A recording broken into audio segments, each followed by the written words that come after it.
حضرة المحترمين علماء الأفاضل المخصوص بالذكر شيخنا مربي روحنا الشيخ الحاج مسلوك الفقيه أطال الله بقاه في صحة وعافية. Para kalau dulu murid sekarang teman. Ya, teman-teman yang saya hormati,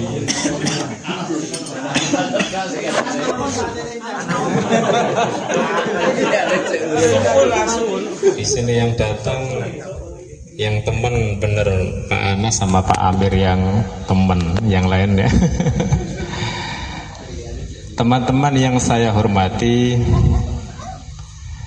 saya sejak awal duduk itu senang, merasa senang ya, meskipun saya nggak begitu banyak tertawa, tapi hati saya itu senang ya. Tadi Mas Akhid bilang berharap minta doa ini bisa bertahan sampai anak cucu, karena ajang momen silaturahim itu memang perintah. Saya jujur ikut senang dan ingat di kitab Syama'il itu ada cerita sahabat itu kalau sedang bercengkrama, sedang bercanda itu lebih dari yang sampean bercanda tadi.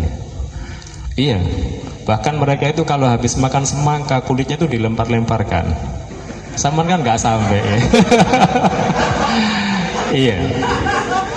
Tadi Mas Akhid bilang saya nopo awon, saya jawab saya. Ya, saya nopo awon, saya jawab saya. Karena apa? Karena kita datang dari jauh-jauh ya. Semuanya ya sudah. Waalaikumsalam. Lahir batin ja. Monggo. Ya. Datang jauh-jauh itu tujuannya ya cuma satu ya, silaturahim. Sampean juga sudah tahu sebagaimana hadis riwayat Abdullah bin Abdus Salam ketika Nabi menginjakkan pertama kali kakinya di Madinah, itu pesan Nabi afsus salam wa at'imut ta'am wasilul arham wasallu billali wan nasuniyam tadkhul jannata bisalam. Itu kan termasuk perintah Nabi sejak awal. Nabi sebelum membangun masjid, sebelum melakukan at-ta'akhi bainal muhajirin wal ansar, itu Nabi sudah wanti-wanti kita diperintahkan untuk saling sambung tali silaturahim. Makanya saya sangat setuju Mas Akhid sampai anak cucu itu sangat setuju. Kalau perlu ya anaknya dibawa, cucunya dibawa, kan semuanya sudah bawa mobil ya. Tadi saya nge-grab ke Pak Nas ya. Cuma tadi saya rada kecewa dengan pembawa acara yang merubah nama saya Abdul Rosad itu. Iya. Itu seharusnya ya tanya dulu gitu loh. Nama lengkap saya itu iya. Nah kok gak melu bancai kok. Itu loh masalah itu loh. Abdul Rosad itu kan ya maknanya kan ya nggak enak, maknanya kurang bagus ya. Iya. Tapi karena tadi itu sebelum acara ada yang bisikin saya, ini Mas Yaul sudah ceramah kemana-kemana Pak. Nah, ya. Iya, jadi ya sudahlah, mungkin pembawaan namanya tukang ceramah. Katanya tadi Mas siapa tadi, Mas Indra, kalau tukang ceramah nggak ada tertawaan kan ya nggak akan diundang untuk yang kesekian kalinya. Iya. Ya intinya kayak gitu. Ini apa yang kita lakukan itu ada dasar hukumnya. Kalau seman baca kitab Syama'il ya ada, silaturahim ya ada, termasuk ini ya sedekah semampu sohibul bait, sebagaimana kitab At-Taqrid As-Sadidah kan kullu mri'in fi billi shadaqatihi hatta yusalla bainan nas. Jadi kita nggak meragukan apa yang kita lakukan ini semuanya nilai ibadah ya. Cuma saya itu bingung kok mau itu hasanah gitu loh ya.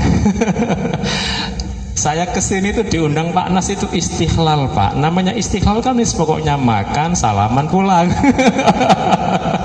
Kok ada tapi apalagi ada sholawatan, ada manakib, itu luar biasa. Intinya ya saya sangat mendukung, meskipun saya pribadi litingan saya sendiri itu ya nggak aktif juga ya, karena mereka ngadakan acara pas saya lagi mudik ke Nganjuk gitu loh. Jadi ya tabrakan juga di pondok juga ya. Saya nggak kemana-mana ya di dalam pondok muter-muter gitu aja.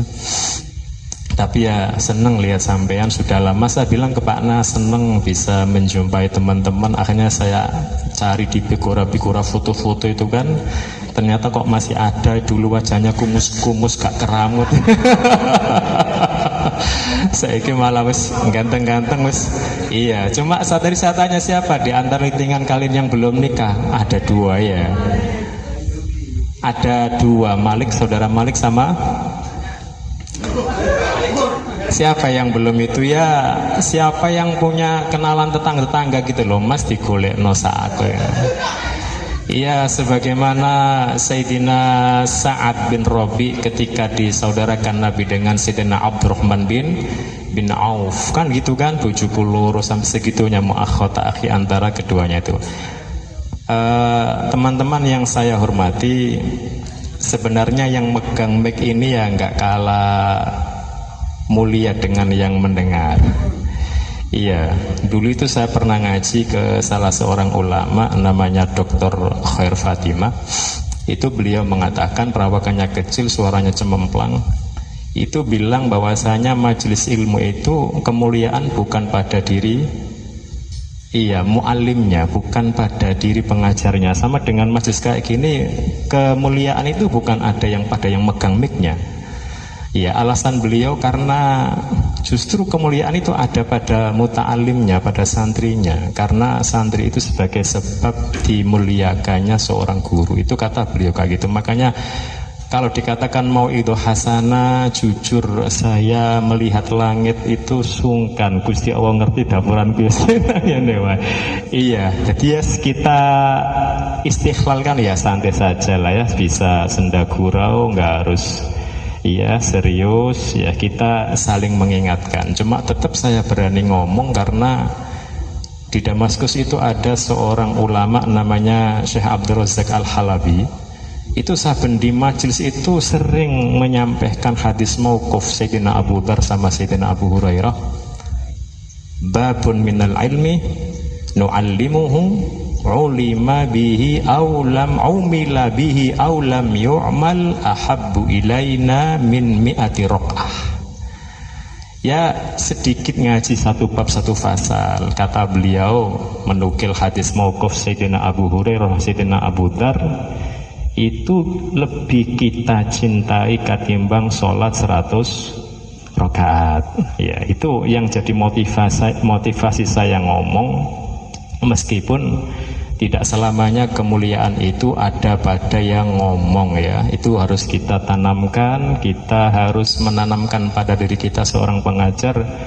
Ya, katanya guru kami Syekh Khair Fatimah, ya, itu lebih mulia muridnya ketimbang gurunya. Tapi saya berani ngomong ya karena ada hadis mauquf tadi itu.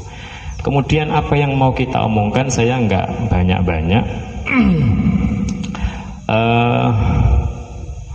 Ada sebuah hadis kalau salah ya diingatkan ya, di antara sampean ada yang lebih pintar dari saya. Ada hadis yang berbunyi ar-rahimuna yarhamuhumur rahman, ar-rahimuna yarhamuhumur rahmanu, irhamu man fil ardi yarhamkum man fis sama. Itu kalau dilihat jumlahnya ar-rahimuna yarhamuhumur rahman, mubtada'nya berbentuk kalimat isim, terus jumlahnya juga jumlah ismiyah. Kalau nggak salah di kitab Mursidi ya, sarahnya Uqudul Juman itu ya ismiyatul jumlah, ismiyatul kalimah min jumlatil muakkidat. Ada yang bilang kayak gitu. Artinya orang itu kalau punya sifat belas kasih kepada makhluk Allah yang lain, itu pasti ya. Jadi artinya itu ada pastinya karena jumlahnya ismiyah, bentuknya ya kalimat isim ya. Artinya sudah mendarah daging. Beda ketika berupa fi'il sama berupa isim itu. Artinya ya kita saling mengingatkan. Sampai juga sudah punya anak istri, sudah punya murid, sudah hidup bermasyarakat, kita berusaha untuk memiliki sifat rahmah belas kasih kepada orang lain. Sama juga sudah baca kitab sirah ya.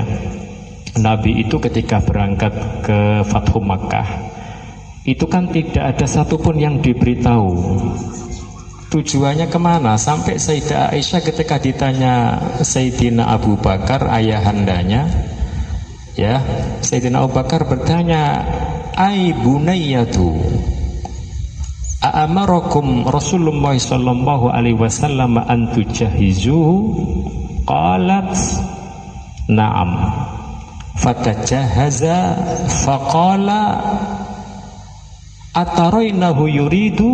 Qalat la. Qalat la. Sayyidah Aisyah, istri yang paling dicintai, meskipun makom kemuliaan ya masih di bawahnya Sayyidah Khadijah, lebih pintar, tapi masalah makom kemuliaan masih jauh di bawah Sayyidah Khadijah, masih jauh di bawah Sayyidah Fatimah radhiyallahu anha. Itu ditanya sama Sayyidina Abu Bakar, apakah Nabi itu memerintahkan kalian untuk bersiap diri untuk ikut perang? Dibilang iya.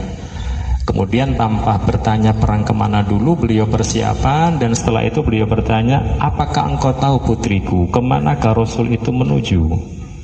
Itu kan zaman kan semuanya saya yakin sudah tahu, Nabi itu kalau tujuan perang kemanapun itu pasti akan disembunyikan tujuannya, kecuali satu ketika perang Tabuk.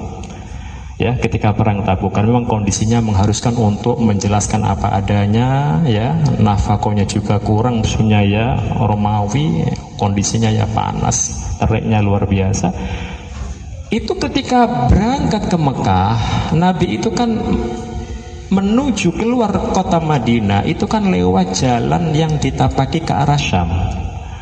Sehingga apa? Sehingga orang munafik Madinah dan mata-mata Quraisy yang ada di sekitar Madinah itu tidak tahu kemana arah tujuan. Mereka menyangka Nabi itu ke Syam, berarti ya tujuannya ke Romawi, akan memerangi bangsa Romawi. Akhirnya ya orang munafik bisa tidur nyenyak, mata-mata Quraisy juga memberikan info ke Mekah, Nabi nggak akan ke kalian, dan pasukan yang dibawa tidak sedikit kan, sekitar ada 10.000 pasukan. Ya, sampai ke daerah Marrod Dhahra, Nabi itu memerintahkan agar 10.000 tentara ini menyalakan obor. Ya, dan obor dinyalakan di malam hari kelihatan 10.000, ya kelihatan sampai ratusan ribu. Ya, dan itu yang bikin ciut nyalinya Abu Sofyan sama siapa itu, Budel bin Warqa.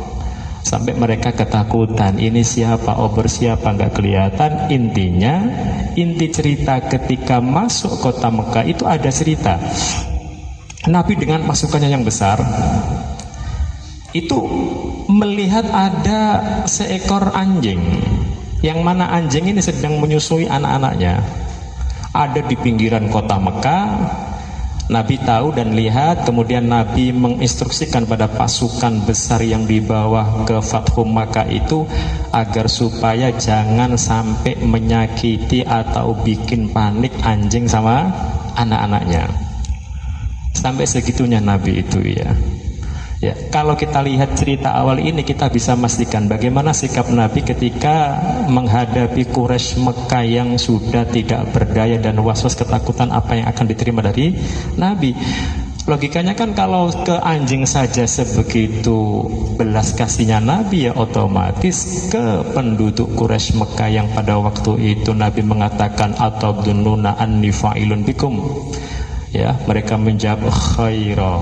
Kemudian Nabi mengatakan, wajahnya berseri-seri mengatakan, idhabu wa antumut tulaqa. Idhabu wa antumut tulaqa. Itu sifat belas kasih Nabi. Lah, sifat belas kasih Nabi itu sekarang kalau di total dikasih poin, itu lebih tinggi poinnya kemana? Ke anjing apa kepada manusia? Ke manusia, karena Izzuddin bin Abdul Salam dalam kitabnya mengatakan orang ketika objek itu memiliki tingkatan yang lebih, maka nilai ihsan kebaikan juga poinnya juga ya lebih.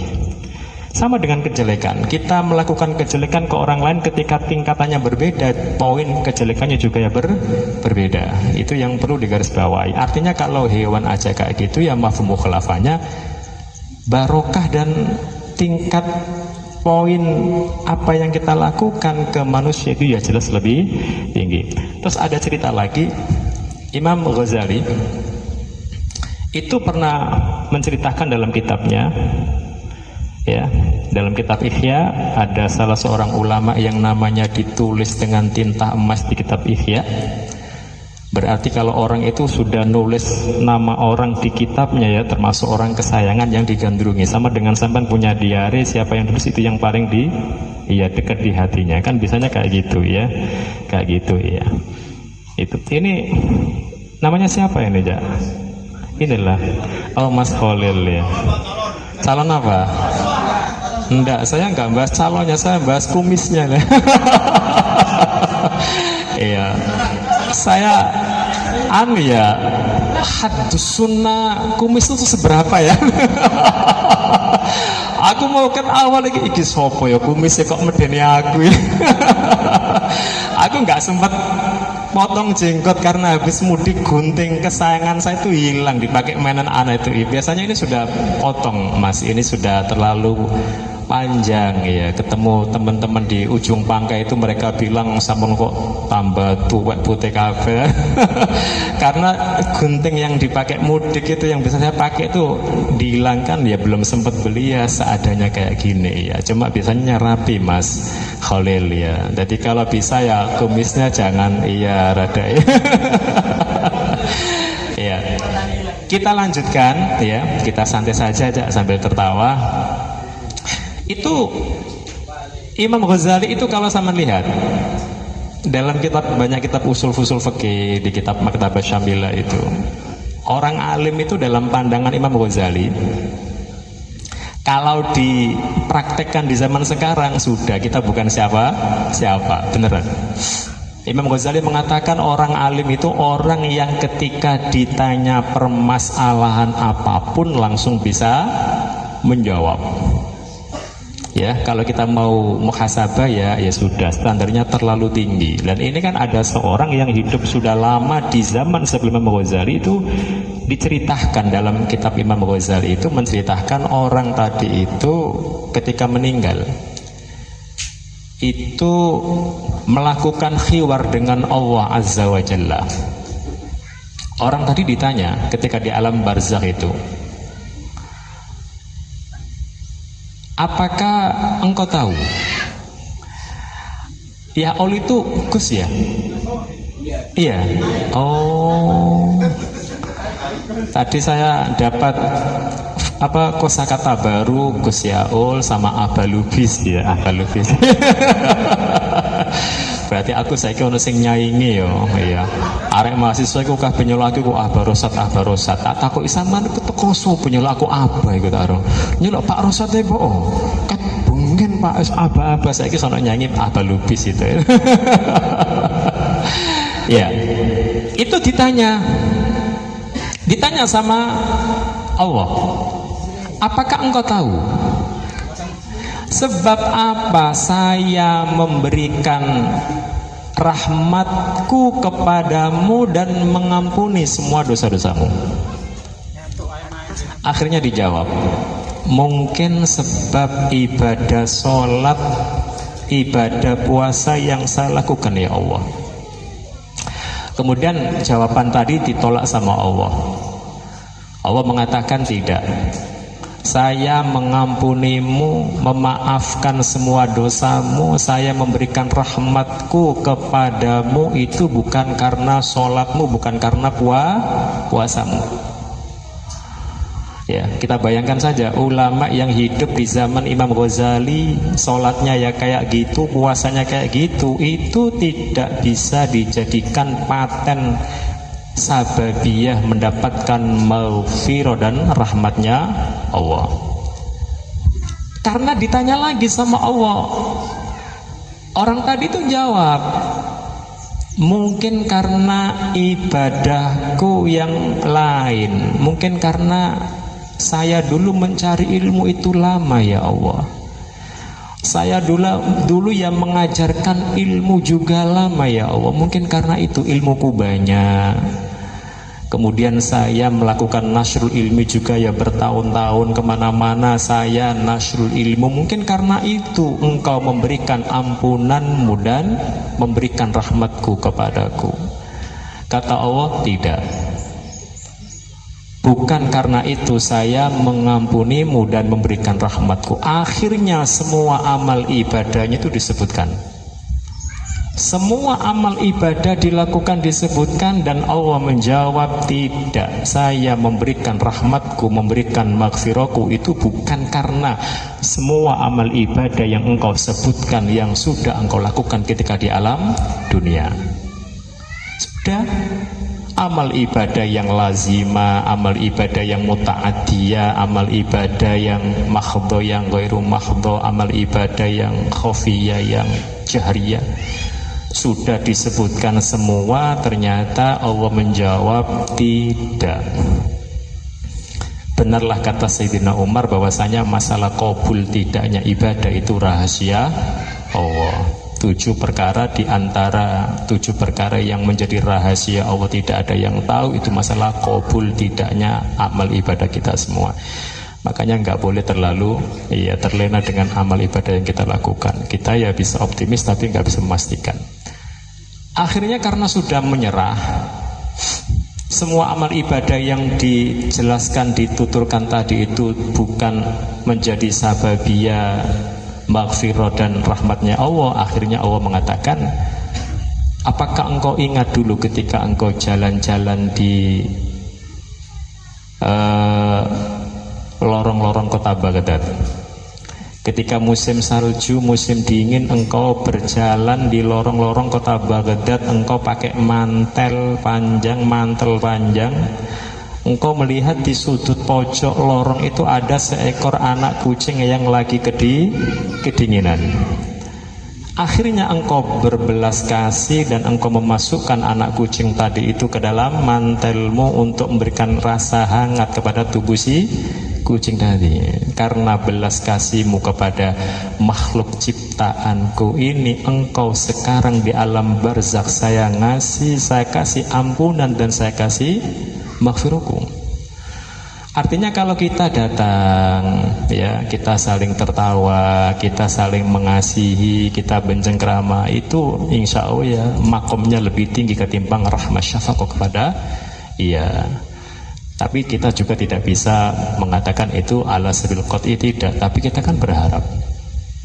Ya, jadi intinya ya kita harus berusaha untuk menyebarkan rasa belas kasih kepada orang lain, kepada istri kita, kepada anak kita, tetangga kita, murid-murid kita, ya siapalah yang perlu dibelas kasih ya dibelas kasih ya. Karena kita tidak tahu amal ibadah apa yang diterima ya. Jadi ya saya setuju dengan Mas Akhid tadi. Ini harus dilanjutkan sampai anak cucu ya, dan kita harus yakin ini semuanya baik ya, semuanya baik. Tapi kalau bisa itu loh, teman kita tadi yang 2 yang belum nikah tuh ya mbok yo dicarikan gitu loh, Iya, 1 ya, itu ditanya cari yang model yang bagaimana gitu loh Mas.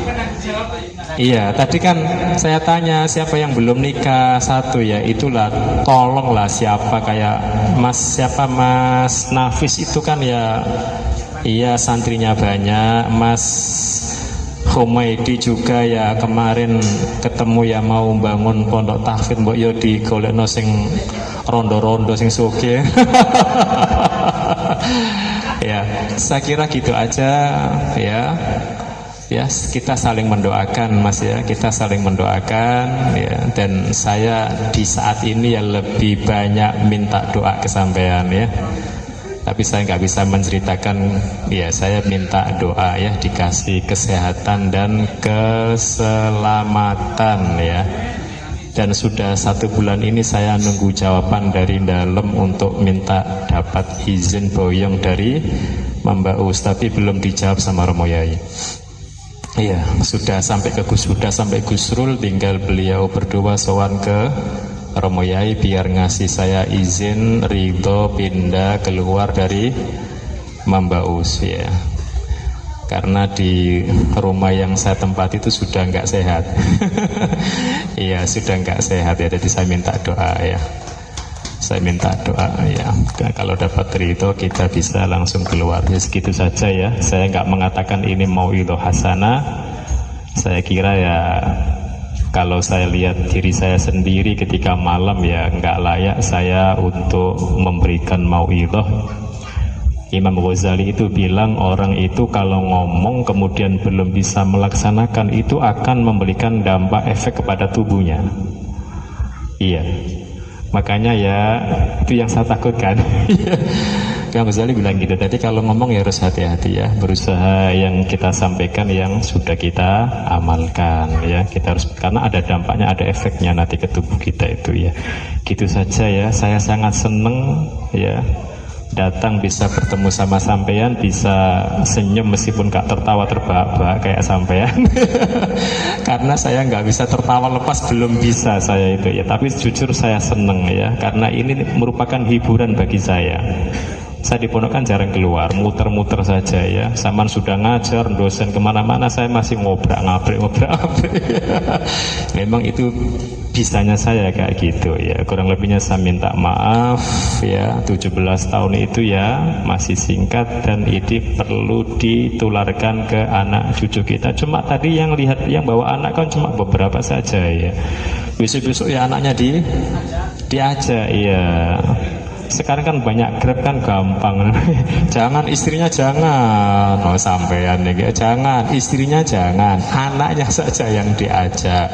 Saman jangan, nggak baik nanti tuan rumahnya kasihan nanti ya. Segitu saja ya, saya nggak bisa ngasih mau itu ya, sekedar tutur-tutur ya. Kita berusaha untuk memiliki sifat rahmah, belas kasih kepada makhluk Allah yang lain ya. Dengan memiliki belas kasih kita akan pasti mendapatkan belas kasih dari Allah. Irhamu man fil ardi yarhamkum man fis sama. Wal muwaffiq ila aqwamit thoriq. Wassalamualaikum warahmatullahi wabarakatuh.